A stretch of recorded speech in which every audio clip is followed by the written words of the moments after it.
جماعة موقع الهيئة. هذه جواخير الوفرة، الموقع هنا واضح. أنا عند الهيئة قبل شوي 50 راس لك 520 فقط متر.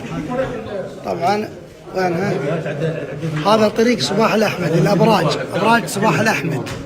تمشي سيدة ما تجيك طبعا هنا تمشي سيدة ما تجيك المحميات عندك اليمين. هذه كل المحميات هذه تنشال تحجز موقعك يعني. في ناس ترى قاعد يحجزها وخلصوا. هذه جنوب صباح. هذا طريق الوفرة، هذا الطريق الوفرة من هنا ومن الجهة الثانية. هذه كانت المحميات كلها راح تنشال. واضح؟ هذا بخصوص الوفرة. الله يعطيكم العافية. طبعا أول يوم زحمة مو طبيعية. الله يعينهم الله يعينهم. طبعا تكملة هذه المواقع، هذه المواقع.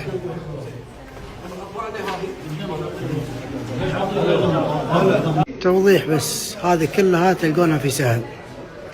طبعا تكلم عن الوفرة مثل ما وضحت لكم.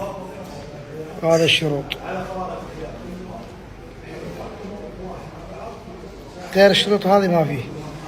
طبعا عشان نكون واضح وياكم، قبل شوي طلع من مديرهم قال لي الشاليه الثابت اللي هو تشله وتحطه هذا مسموح. شاليه ثابت واحد حلو.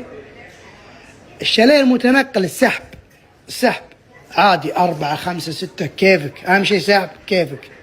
بس الشاليه الثابت اللي بدون خلاصات هذا لك واحد. طبعا 50 راس حدك 520 اللي هو المحصار. عندك خيمة تقريبا تبعد 10 امتار تحط خيمتك. بينك وبين قصيرك 250 متر فقط.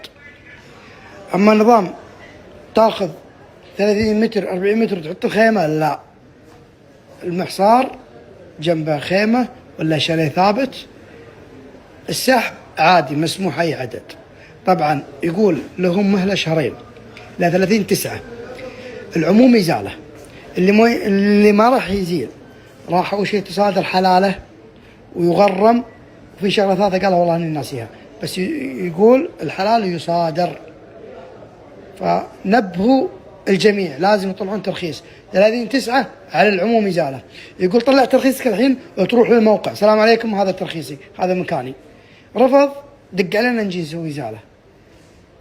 فبلغوا الناس ان الوضع ترى مو غشمره. طالع نطلع الرخصه. طبعا يا جماعه عشان تكونوا بالصوره، الوفره عندكم طال عمركم من قبل جسر الجواخير. دخلت الخط السريع بتروح الجواخير، هذا اللي على اليسار، هذا رقم 9. والثاني